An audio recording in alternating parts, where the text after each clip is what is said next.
So I'm gonna change their roles. Bone role would be here. They have similar roles, differently for what happened on the eye contour control bones. Those got very strange roles, if you remember well. So I'm gonna just make something like that, nearly 90 degrees.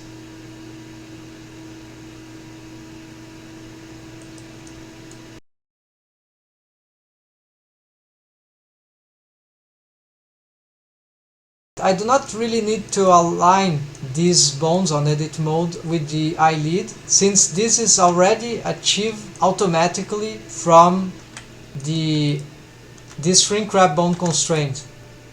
But now it aligns with the z-axis, and I don't want that. I want, because I have changed, I want the norm to align with their x-axis, because now they are being constrained. Look what happened if I just hide these bone constraints. Now the z is pointing up, but just because on edit mode is the same thing. So as I activate, they got rotated as they were, because I need to change this to positive x, and now it's matching. And then something strange may happen if I, for example, try to reset this. Oh, what's happened there?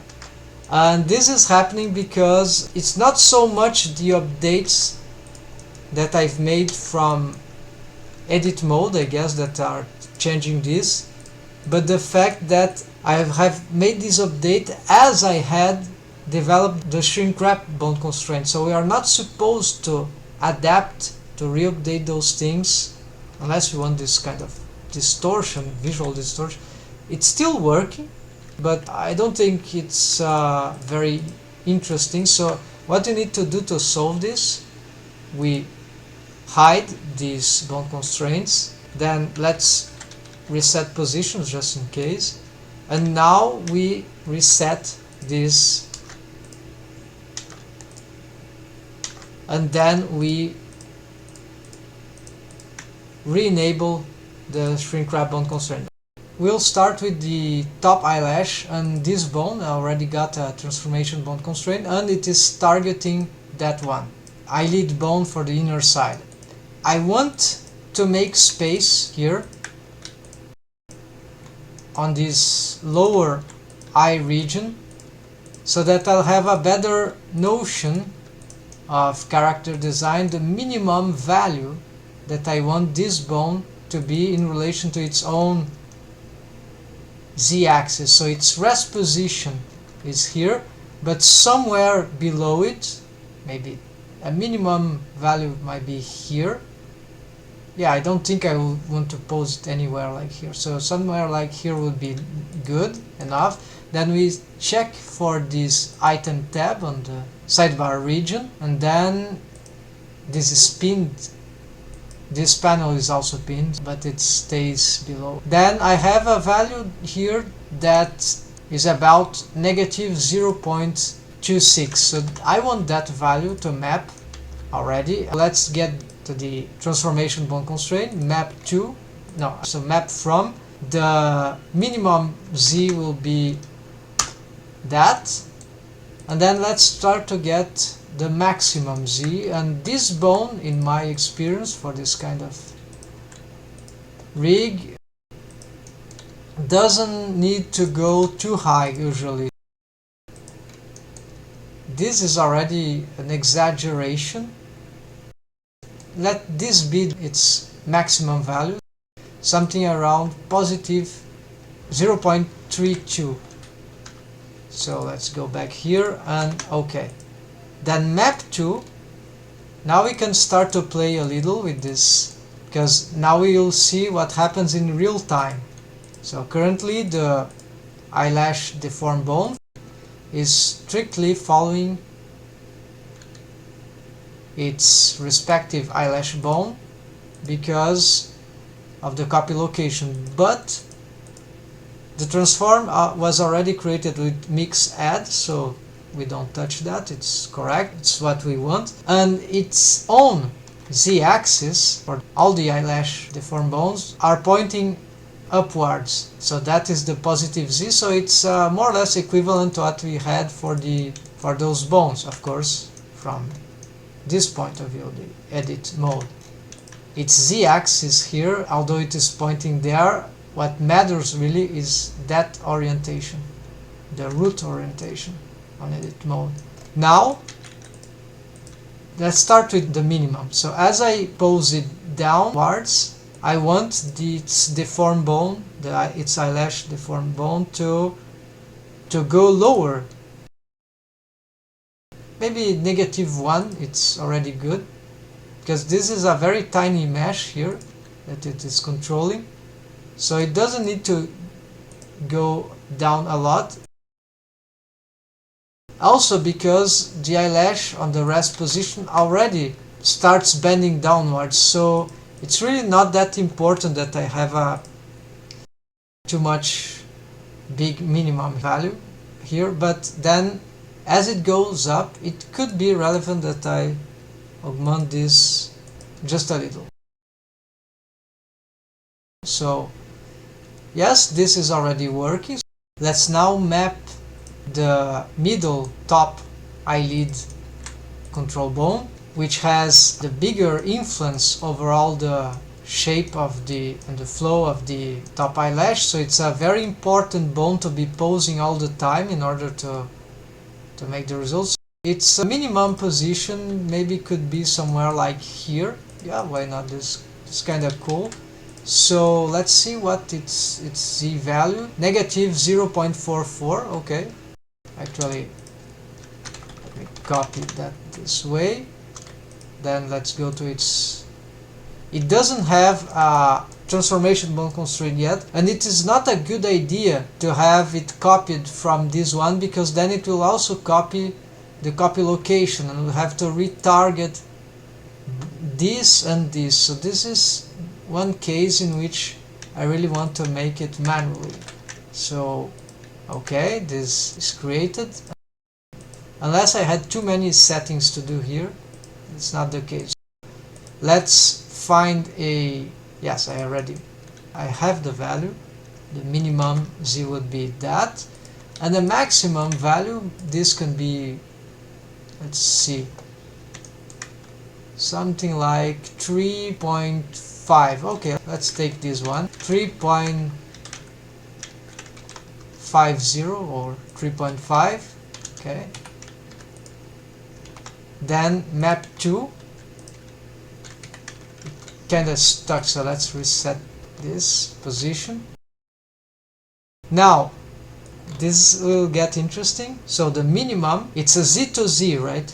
Z-axis from the eyelid bone, the target, z-axis to the eyelash bone, the owner bone. As we pose this down, I want this eyelash bone to go even lower, so the negative value here could be quite a lot. No, not quite a lot, but something like this is already very interesting.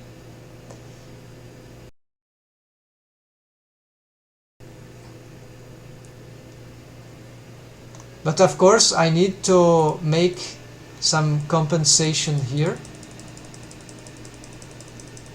so that as I pose it up, it will go up a lot. But it's not working very well right here. Even if I augment this a lot, it's not so much because of this thing. Is probably wave painting.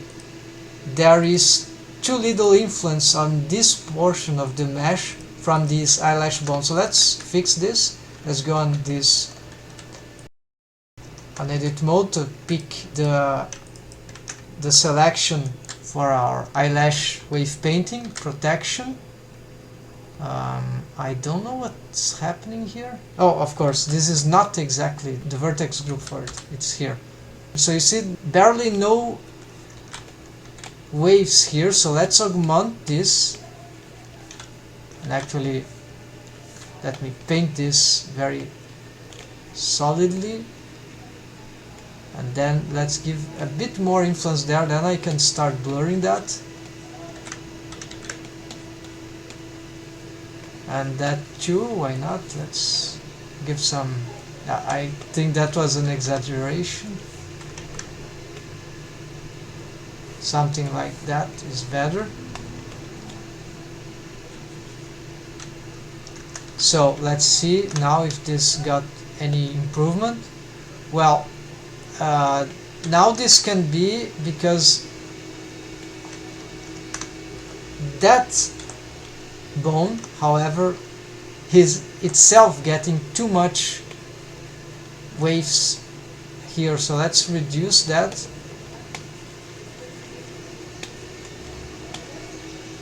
And just leave the very little starting ones, vertices with low wave. So now it's kind of working better, but it's not satisfying at all. So let's see if I exaggerate this a lot. Yes, this starts to get better. So this can be the way to go.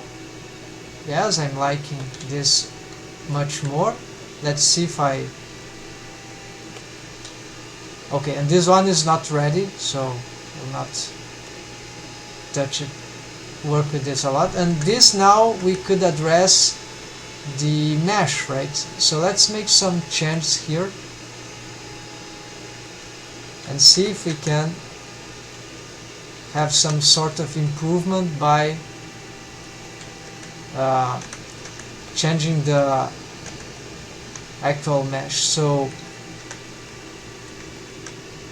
let's rotate that, let's smooth this out, let's rescale, put it more to the side. Let's try to give it a skewed shape to get it more dynamic. And then let's see what this results for us. Yeah, in some sense this got better, but then of course then I'll really need to address that other one to have the full result. But for now what seems to be clear is that still I require some more smoothness here.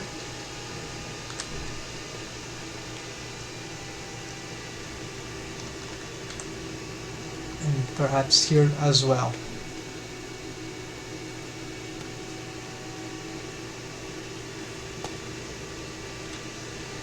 And maybe that bone, yes, now I've reduced too much. Let's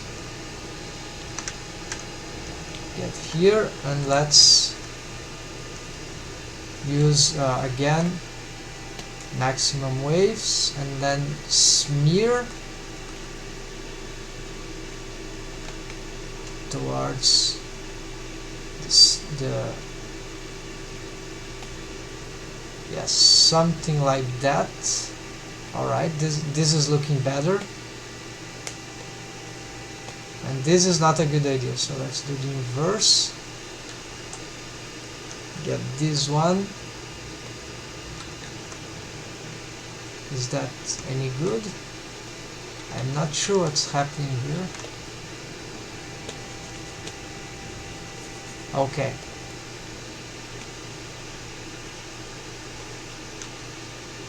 This, I think it's looking good now. Yes, much better now. Yeah, that's great. I think this, I had a lot of trouble in a previous attempt. There are some things that could be improved there, but usually depending on the way we pose we obtain much better results. This is already looking very good, even if I didn't make any adjustments here. It doesn't even have a transformation bone constraint, and it's already showing nice results overall. So this is very important one.